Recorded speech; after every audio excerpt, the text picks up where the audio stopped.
মঞ্চে যারা আছেন, বামপন্থী আন্দোলনের আমাদের সিআইটিউ নেতৃত্ব যারা আছেন, আপনারা যারা এখানে আছেন, যারা সরাসরি হকারির সঙ্গে যুক্ত, যাদের দোকানকে ভেঙে দেওয়া হয়েছে বিনা নোটিশে, বা রেলের নিত্যযাত্রী যারা যাচ্ছেন আসছেন রাস্তা দিয়ে, যারা দূর থেকে আমাদের কথা শুনতে পাচ্ছেন, দেখুন সবার কাছে বলছি, ভোটের আগে এরকম অনেক মিটিং হয়েছে, মিছিল হয়েছে, সভা হয়েছে, সব রাজনৈতিক দল সভা করেছে, দীর্ঘ বক্তৃতা দিয়েছে, ভোট চেয়েছে। বিভিন্ন লোক নিজের বিভিন্ন দল নিজের বিভিন্ন কাজ, আমরা এটা করতে চাই, ওটা করবো, এসব বলে ভোট চেয়েছে। মানুষ বিচার করেছেন, যার যাকে ভোট দেওয়ার ইচ্ছে ভোট দিয়েছেন, সরকার হচ্ছে, সব ঠিক আছে। এখন যে সভা হচ্ছে, সত্যি কথা বলে এখন সভা করে বক্তৃতা দিয়ে আমরা এখানে বিরাট কোনো পরিবর্তন করতে পারবো এমন নয়। আমাদের যা লড়াই করার, আমাদের যা দাবি আছে, আমাদেরকে লড়াইয়ের মধ্যে দিয়ে আদায় করতে হবে। আদালতে লড়াই করতে হবে, রাস্তায় লড়াই করতে হবে, লড়াই করে আমাদেরকে দাবি আদায় করতে হবে। আমরা এই লড়াইয়ে আছি, আপনারা সবাই জানেন। আমি সোজাসুজি কথার মধ্যে আসছি, আপনারা খুব ভালো করে এটা জানেন যে আমাদের সেই অর্থে বিরাট কোনো সরকারি ক্ষমতার এই মুহূর্তে নেই। আমাদের বামপন্থীদের বিধায়ক বিধানসভায় একজন রয়েছেন, আমাদের জোটের আর একজন বিধায়ক, মোট দুজন বিধায়ক রয়েছেন আমাদের। কিন্তু এই মুহূর্তে পশ্চিমবাংলায় আমাদের কোনো এমপি নেই। সরাসরি বিধানসভার ভেতর দাঁড়িয়ে আমাদের এটা নিয়ে লড়াই করার সুযোগ খুব সীমিত। আমাদের পশ্চিমবাংলার পক্ষ থেকে পশ্চিমবাংলার কোনো এমপি পার্লামেন্টে যেগুলোকে নিয়ে কথা বলবেন, পশ্চিমবাংলার বিরোধী এমপিদের অবস্থা কি আমাদের থেকে ভালো আপনারা জানেন। আজকে আপনারা জানেন আমাদের পার্টির এমপি আছেন অমরারাম, রাজস্থান থেকে। এখানে আমাদের কোনো এমপি নেই পশ্চিমবাংলায়। আমাদের পার্টির সিপিআইএমের এমপি অমরারাম রাজস্থানে থাকেন। পশ্চিমবাংলায় শিয়ালদা, হাওড়া, দমদম থেকে শুরু করে গোটা বাংলা জুড়ে স্টেশনগুলোতে যে হকারদেরকে উচ্ছেদ করা হচ্ছে বিনা নোটিশে, তার প্রতিবাদ করে রাজস্থান থেকে নির্বাচিত এমপি আমাদের অমরারাম, তিনি রেলমন্ত্রীকে চিঠি লিখেছেন।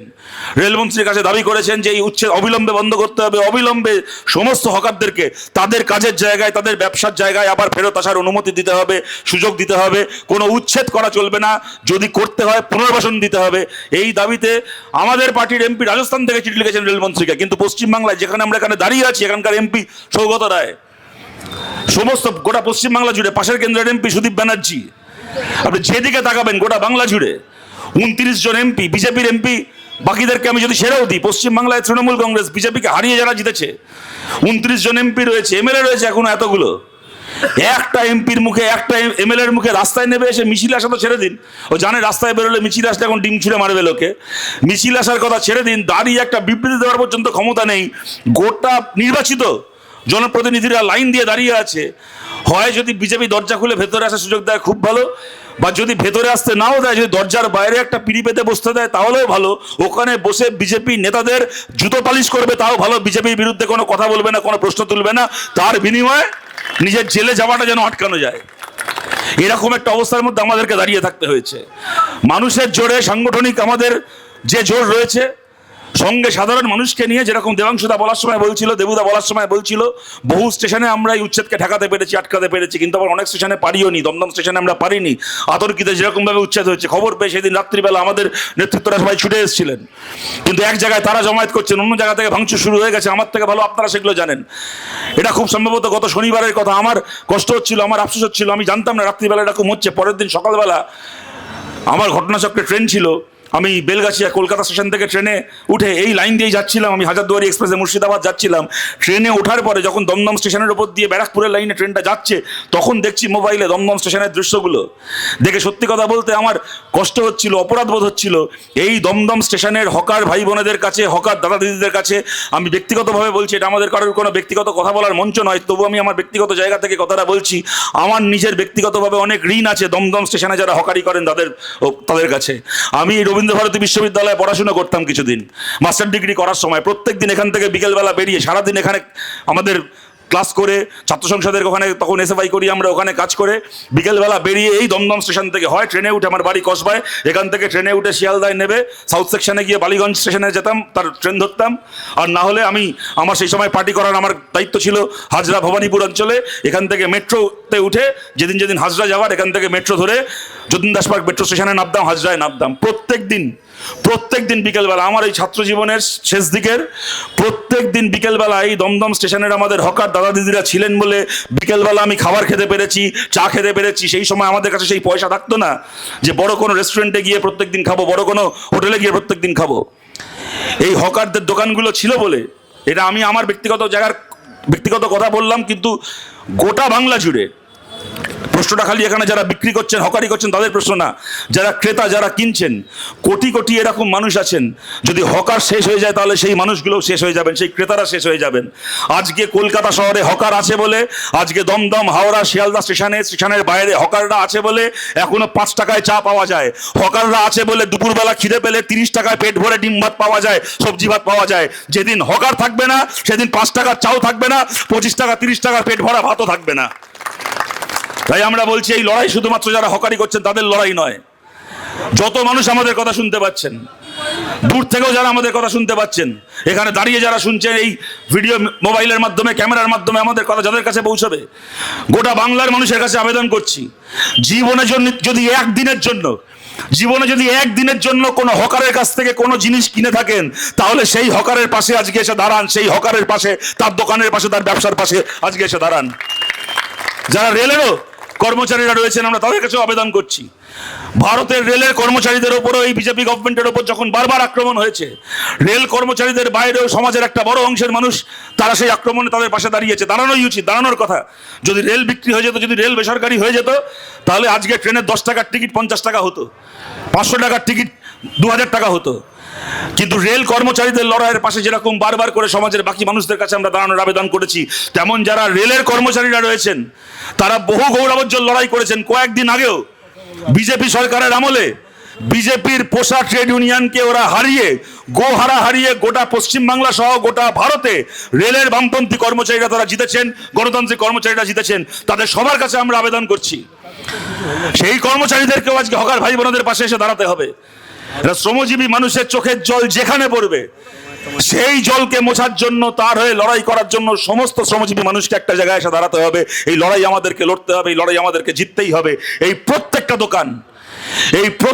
দোকানকে তার আগের জায়গায় ফিরিয়ে আনতে হবে, আর না হলে স্থায়ী বিকল্পের ব্যবস্থা করতে হবে। এখন দেখবেন সোশ্যাল মিডিয়াতে যবে থেকে এগুলো শুরু হয়েছে, শিয়ালদা থেকে শুরু করে বালিগঞ্জ, যাদবপুর, বিভিন্ন জায়গায় যখনই আমরা প্রতিরোধ করেছি, তখন দেখবেন অনেক জায়গায় বিজ্ঞাপন দেওয়া হয়, অনেক জায়গায় ওই ফেসবুককে বিজেপির আইটি সেলের লোকেরা লিখছে, বামপন্থীদের আমলে অপারেশন সানশাইন হয়েছিল, তোমরা হকার উচ্ছেদ করেছিলে, এখন কেন বলতে এসছো? অপারেশন সানশাইন হকার উচ্ছেদের প্রকল্প ছিল না। যে মিথ্যে কথা ওরা বলে, যে সত্যিটাকে ওরা আড়াল করতে চায়, অপারেশন সানশাইন কোনো হকার উচ্ছেদের প্রজেক্ট ছিল না। অপারেশন সানশাইন ছিল 100% পুনর্বাসন দিয়ে হকারদেরকে স্থায়ী দোকান করে দেওয়ার প্রজেক্ট। গোটা দক্ষিণ কলকাতা জুড়ে, গোটা মধ্য কলকাতা জুড়ে, গড়িয়াহাট চত্বরের প্রত্যেকজন হকারের জন্য। আমার বাড়ি যেখানে কসবায়, আপনারা অনেকে জানেন অ্যাক্রোপলিস মলের ঠিক উল্টো দিকে দেখবেন কসবা নিউ মার্কেট। ওই কসবা নিউ মার্কেট সেই সময় জ্যোতি বসু তৈরি করেছিলেন। কসবা নিউ মার্কেট সেই সময় প্রশান্ত চ্যাটার্জিরা তৈরি করেছিলেন, যাতে হকারদের ওখানে পুনর্বাসন দেওয়া যায়। সেই সময় মমতা বন্দ্যোপাধ্যায়রা বুঝিয়েছিলেন লোককে যে ওখানে যাবে না, তোমার কাস্টমারকে ওখানে পাবে না, ওখানে কেউ তোমার জিনিস কিনতে যাবে না। আজকে আপনারা বলুন, সাউথ ক্যালকাটায় বাইপাসের ধারে অ্যাক্রোপলিস মলের উল্টো দিকে ওই হকার মেলা, আমরা ওটার নাম, পোশাকি নাম হচ্ছে কসবা নিউ মার্কেট। আমরা যারা কসবার মানুষ ওটাকে আমরা হকার মেলা বলে ডাকি। ওটা তৈরি হয়েছিল হকার রিহ্যাবিলিটেশন মার্কেট, হকারের পুনর্বাসন দেওয়ার জন্য। আজকে আপনারা বলুন, আপনাদের অভিজ্ঞতা আমাদের থেকে বেশি। আজকে ওই মার্কেটে একটা 6 ফুট বাই 5 ফুট একটা ছোট্ট একটা ঘুপচি দোকান ঘরের আজকে দাম কত টাকা হবে? আজকে 50 লাখ টাকা সেলামি দিয়ে ওই মার্কেটে একটা দোকান পাওয়া যায় না, একটা ঘর পাওয়া যায় না। সেই মার্কেট তৈরি করেছিলেন জ্যোতিবাবু, সেই মার্কেট তৈরি করেছিলেন প্রশান্ত চ্যাটার্জিরা হকারদেরকে পুনর্বাসন দেওয়ার জন্য। আর আজকে যে বুলডোজারের রাজত্ব চলছে, মানুষকে বলা নেই, কওয়া নেই, খেটে খাওয়া মানুষ তারা চুরি করছে না, ডাকাতি করছে না, মাথার ঘাম পায়ে ফেলে পরিশ্রম করে উপার্জন করছেন।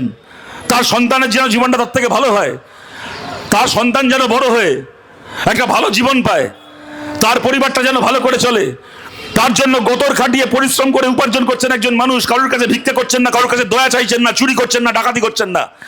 আজকে একটা নতুন সরকার এসছে, আপনারা জানেন না, কোনো বিকল্প না দিয়ে, কোনো পুনর্বাসন না দিয়ে বুলডোজার এনে একটা দোকানকে ভেঙে ফেলা খুব সহজ।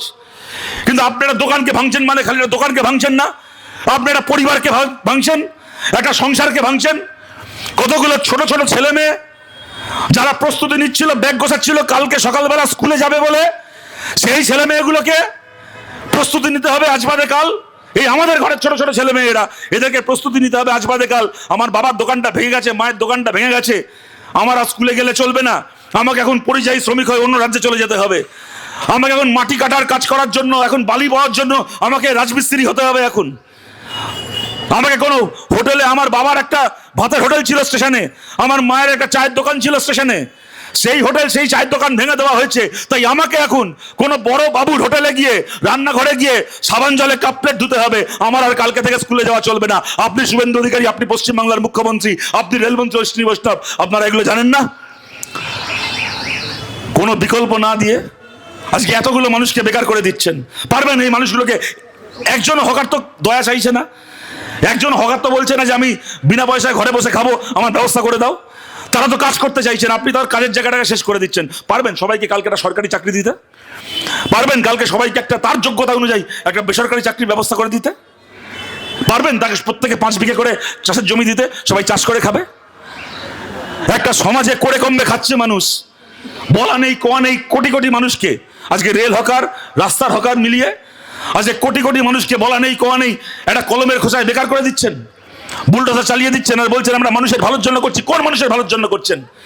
যদি কোথাও রাস্তা আটকে যায়, যদি কোথাও মানুষ চলাফেরা করতে না পারে, যারা ট্রেন ধরতে যাচ্ছেন যদি ট্রেন ধরতে যেতে না পারেন, 100 বার মানুষের অসুবিধা। যাদের সেই অসুবিধা না হয় তা দেখার দায়িত্ব হকারদেরও রয়েছে, তা দেখার দায়িত্ব পুলিশের রয়েছে, তা দেখার দায়িত্ব রেল কর্তৃপক্ষের রয়েছে, সবার রয়েছে। কিন্তু বলুন তা বলে এইভাবে হকার উচ্ছেদ করলে সেই মানুষটার অসুবিধা না, যে মানুষটা রোজ সকালবেলা এখান থেকে ট্রেন ধরে কাজে যাওয়ার সময় প্ল্যাটফর্ম থেকে একটা খবরের কাগজ কিনে পড়তে যান?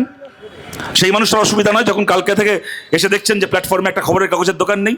সেই মানুষটার অসুবিধা নয় যিনি প্ল্যাটফর্মে দাঁড়িয়ে চা কিনে খান? সেই সময় এখন যারা এই বিকেলবেলা সন্ধ্যাবেলা কাজ খেলে এখান থেকে ফিরছেন, কত মানুষ এখানে আছেন বাড়ির বাজার, সন্ধ্যের বাজার, শাকসবজি এখান থেকে কিনে নিয়ে বাড়ি ফেরেন। চাষিরা রয়েছেন এই দমদম থেকে এদিকে চলে গেলে কল্যাণী পার করে মদনপুর থেকে শুরু করে এই শিমুরালী পালপাড়া গোটা এলাকায় শাকসবজি চাষের জন্য একটা বড় করিডোর আমাদের পশ্চিমবাংলার। গোটা এই মদনপুর শিমুরালী পালপাড়ার যারা কৃষকেরা রয়েছেন তারা তাদের শাকসবজি পটল থেকে শুরু করে টমেটো থেকে শুরু করে কুমড়ো ঢেঁড়স যা উৎপাদন করেন ট্রেন ধরে এই ব্যারাকপুরে, দমদমে, বিধাননগর স্টেশনের বাইরে সকালবেলা করে আসেন, বসেন, বিক্রি করেন, তারা ফেরত যান সন্ধ্যেবেলা। সেই কৃষকের সংকট নয়, চাষিদের সংকট নয় যদি আজকে এখানে বসে সবজি বিক্রি করার ব্যবস্থা শেষ হয়ে যায়? সেই মানুষগুলোর সংকট নয় যারা এখান থেকে সস্তায় বাজারটা করতেন, কালকে তাদেরকে বাজার করতে হবে ওই আদানি আম্বানির বড় বড় শপিং মল থেকে? ঘাড় ধাক্কা দিয়ে মানুষগুলোকে শপিং মলে ঢুকিয়ে দিচ্ছেন। আজকে এই মোদির আমলে, অশ্বিনী বৈষ্ণবের আমলে গোটা স্টেশন, একটার পর একটা স্টেশনে আপনি গিয়ে দেখুন KFCর দোকান, বড় বড় ডোমিনোস পিৎজার দোকান, পিৎজা হাট, এমনকি সোনার উপর বিক্রি করার গয়নার দোকান হয়ে গেছে শিয়ালদা স্টেশনে। সব হবে। সেই বেলা কোনো মানুষের রাস্তা আটকায় না, সেই বেলা রেলের জমিতে চাপ পড়ে না, সেই বেলা কারো কোনো অসুবিধা হয় না। যত অসুবিধা হয় খালি গরিব মানুষ, মধ্যবিত্ত মানুষ, খেটে খাওয়া মানুষ, তারা হকারি করতে আসলে। আবার তত্ত্ব বানিয়েছে হকারদের বসছে রেলের জমিতে, রেলের সম্পত্তিতে কেন হকার বসবে? আচ্ছা, প্রধানমন্ত্রী বলতেন না 2014 সালের আগে থেকে তিনি নাকি ছোটবেলা চা আলা ছিলেন, নাকি স্টেশনে চা বিক্রি করতেন গুজরাটের ভদোদরা রেল স্টেশনে। তো দমদমের স্টেশনটা রেলের সম্পত্তি, হাওড়া শিয়ালদা স্টেশন রেলের সম্পত্তি, গুজরাটের ভদোদরা স্টেশনটা কি মোদির বাবার সম্পত্তি ছিল? মোদির নামে লিখে দিয়ে গেছিল, ওখানে বসে চা বিক্রি করতো। বিধানসভা ভোটের আগে ভোটের প্রচার করতেছে, দেখি ঝাড়গ্রামে মুড়ি কিনে খাচ্ছে কার থেকে, এটা মুড়িওয়ালার ঝালমুড়ি খাচ্ছে। এমন ঝালমুড়ি খেলো, ভোটে জিতে সমস্ত ঝালমুড়ির দোকান ভেঙে দিল গোটা পশ্চিমবাংলা জুড়ে। মানুষকে এখন ঝালমুড়ি খাওয়ার জন্য এখন শপিং মলে যেতে হবে, ঝালমুড়ি খাওয়ার জন্য এখন কর্পোরেট দোকানে যেতে হবে। তাই এই জিনিস বরদাস্ত করা যাবে না, আমাদেরকে আটকাতে হবে। আদালতের লড়াই করে আমরা বাড়ি ভাঙা থেকে শুরু করে হকার উচ্ছেদ বহু জায়গায় আমরা আটকাতে পেরেছি। যেখানে আমরা পারিনি সেইখানকার লড়াইও আমরা আদালতে নিয়ে যাব। আদালতের কাছে, বিচারকদের কাছে আমরা অবিলম্বে আবেদন করছি, আপনারা এগিয়ে আসুন, আপনারা স্বতঃপ্রণোদিত হয়ে এই বিষয়টা আপনারা একটা নির্দেশ দিন, যাতে এরকমভাবে বিনা নোটিশে, বিনা কোনো পুনর্বাসনে এতগুলো মানুষকে এরকমভাবে যেন বেকার না করে দেওয়া হয়। আমাদের লড়াই আমরা করছি, এবং এই লড়াই আমরা করছি খালি নয়, এই লড়াই আমরা জিতবো। এই প্রত্যেকটা দোকানকে আমরা তার ব্যবসার জায়গায় ফিরিয়ে আমরা আনবই, এই প্রত্যেকটা দোকানকে আমরা ফিরিয়ে আনবো, এবং এটা দীর্ঘদিন চলতে পারে না এইভাবে। আজকে শুভেন্দু অধিকারী আপনাকেও বলছি, মুখ্যমন্ত্রীকেও বলছি, সদ্য মুখ্যমন্ত্রী হয়েছেন, আজকে এত মানুষের চোখের জল, এত মানুষের অনাহার, আজ কি হতে পারে আজ বাদে কাল? যদি আমরা দেখছি বিভিন্ন পোর্টালে মেন স্ট্রিম খবরের কাগজগুলো, টিভি চ্যানেলগুলো, বড় বড় কর্পোরেট চ্যানেলগুলো বিক্রি হয়ে গেছে, এই নিয়ে কেউ কথা বলছে না। কিন্তু যে স্বাধীন যে সাংবাদিকতা করছে, যারা পোর্টাল, নিউজ পোর্টাল চালাচ্ছে, বহু পোর্টালে আমরা দেখছি মানুষ কাঁদতে কাঁদতে বলছে সুইসাইড করবো, আত্মহত্যা করবো, আত্মহত্যা করবো, সুইসাইড লেটারে লিখে দিয়ে যাবো যে এই সরকারের জন্য, এই মুখ্যমন্ত্রীর জন্য আত্মহত্যা করেছি। আমরা শুভেন্দু অধিকারীকে বলছি, যদি কালকে কোনো মানুষের প্রাণ চলে যায় এইভাবে, বলুন তার চোখের জলের দাম কি হবে, বলুন তার জীবনের দায়িত্ব কে নেবে? কিন্তু আমরা বলছি একজন হকার আত্মহত্যাও করেছেন, এই আমাদের এই চাকদায়, এই লাইনে, এই রুটে একজন হকার আত্মহত্যা পর্যন্ত করেছেন। কিন্তু আমরা বলছি আত্মহত্যা করার জন্য নয়, আমরা লড়াই করার জন্য, জেতার জন্য, বাঁচার জন্য ময়দানে নেমেছি। কেউ আমরা মরবো না, আমরা বাঁচবো এবং আমরাই জিতবো। করে কমবে খাচ্ছি, করে কমবে খাবো। আমার কথাকে আমি শেষ করছি আপনাদের কাছে খালি আর দুটো কথা বলে। প্রথম কথা, আমি দেখছি বিজেপির একজন বিধায়ক, নতুন জিতে বিজেপি হয়েছেন, তিনি বলছেন, ইন্টারভিউ দিয়ে বেড়াচ্ছেন যে হকারদেরকে গরিব বলবে না। হকাররা গরিব নয়, সবাই, অনেক হকারের অনেক টাকা আছে, অনেক বড় লোক আছে, একটার বদলে দুটো দোকান, দুটোর বদলে তিনটা দোকান হয়েছে। সে যে বিধায়ক বলছে, সে নিজের জীবনে তিনটে পার্টি করেছে। নিজের হকারির মালের মতো নিজেকে বিভিন্ন পার্টিতে বেঁচে বেড়াতো। একটা পার্টিতে গিয়ে বলতো নিজেকে এনেছে, কিনবে, আবার সেই পার্টি নিল না, একটা পার্টিতে গিয়ে বলতো আমাকে কিনবে। নিজে হকারির মাল হয়ে বিভিন্ন পার্টিতে, এই পার্টি থেকে ওই পার্টি, ওই পার্টি থেকে সেই পার্টি বিক্রি হয়ে বেড়াতো। নিজে তিনখানা পার্টি করে ফেললো, তাদের লজ্জা নেই। হকারের কেন তিনটে দোকান হয়েছে, তার রাতের ঘুম হচ্ছে না। বলছে অনেক হকারের অনেক টাকা হয়েছে, অনেক হকারের অনেক পয়সা হয়েছে, বড় লোক হয়েছে। আমরা বলছি আমরা কমিউনিস্ট পার্টি করি, আমরা লাল পতাকা নিয়ে পার্টি করি, খেটে খাওয়া মানুষের পার্টি করি। সেই মানুষ সারা জীবন না খেয়ে থাকবেন বলে আমরা কমিউনিস্ট পার্টি করিনি। খেটে খাওয়া মানুষ, তিনি উপার্জন করবেন, মাথা উঁচু করে বাঁচবেন বলেই আমরা কমিউনিস্ট পার্টি করি। কোনো হকার যদি বড় লোক হয়ে থাকেন, বেশ করেছেন, বড় লোক হয়েছেন, আমরা গর্বিত সেই হকারকে নিয়ে। তিনি চুরি করেননি, ডাকাতি করেননি, খুন করেননি, চাকরি বিক্রি করেননি, চিটফান্ডে পয়সা কামাননি, বালি পাচার করেননি, সোনা পাচার করেননি, যদি আদানি আম্বানির পায়ে গিয়ে তেল মারেননি, আদানি আম্বানির পায়ে তেল দিয়ে ভারতের একটা দ্বীপপুঞ্জ বিক্রি করে দেননি। কোন হকার যদি পরিশ্রম করে, গতর খাটিয়ে পরিশ্রম করে, মাথার ঘাম পায়ে ফেলে বড় লোক হয়ে থাকে, আমরা গর্বিত। যদি কালকে আমার সন্তান হয়, আমার সন্তানকে সেই হকারকে দেখিয়ে বলবো তোমাকে জীবনে ওর মতো হতে হবে। আমরা গর্বিত সেই হকারকে নিয়ে। এবং আমার শেষ কথা আপনাদের বলছি, দেখুন আপনারা সবাই জানেন তৃণমূলের লোকেরা কেন এই লড়াইয়ে নেই। ওদেরকে নিয়ে আমি খুব বেশি কথা বলতে চাই না, মরা লোককে গালাগাল দিয়ে কি হবে, ওদের রাজনৈতিকভাবে মৃত্যু হয়েছে। কিন্তু যে কথাটা বলার জন্য এটা বললাম, কোনো ব্যঙ্গ বিদ্রুপ করার জন্য নয়। ওরা জানে বিজেপির বিরুদ্ধে রাস্তায় নামলে আমাদেরকে ইডি সিবিআই দিয়ে যা মামলা ঝুলে আছে, জেল হয়ে যাবে। তাই এসব নিয়ে আমরা কথা বলতে যাব না, কাউকে খাটাতে যাব না, বিজেপিকে চটাতে যাব না। আমরা বলছি আমাদের ইডি সিবিআই জেল হওয়ার সুযোগ নেই। আমরা চুরি করিনি, ডাকাতি করিনি, আমাদের ইডি সিবিআইকে দিয়ে জেলে ভরা যাবে না। কিন্তু তার মানে এই নয় যে আমাদেরকে জেলে ভরা যাবে না। এই হকার উচ্ছেদ আটকাতে গিয়ে, বিধান যে গোটা রাজ্য জুড়ে বিনা নোটিশে মানুষের বসত বাড়ি ভেঙে দেওয়া হচ্ছে, সেটাকে আটকাতে গিয়ে বুলডোজারের সামনে দাঁড়িয়ে আমাদের গ্রেপ্তার হতে পারে, আমাদের জেল হতে পারে। আপনাদেরকে বলছি, ইডি সিবিআইয়ের জন্য চুরি করে যেমন জেলে যাব না এটা সত্যি, কিন্তু হকার উচ্ছেদ আটকাতে গিয়ে বুলডোজারের সামনে যদি দাঁড়াতে গিয়ে জেলে যেতে হয়, মাথা উঁচু করে হাসতে হাসতে জেলে যাব। আর জানবেন তার জন্য আমরা প্রস্তুত। এবং জানবেন জেল থেকে যেদিন বেরোবো, জেল থেকে বেরিয়ে সেখান থেকে নিজের বাড়ি ফিরবো না, সেখান থেকে যেখানে বুলডোজার চলছে আবার সেই বুলডোজারের সামনেই এসে দাঁড়াবো। আপনাদের কাছে এই কথা বলে, এই লড়াই লড়তে হবে, এই লড়াই জিততে হবে, এই ভরসা রেখে আপনাদের কাছে আমি ধন্যবাদ জানিয়ে আমার কথা শেষ করছি। ভালো থাকবেন সবাই, নমস্কার।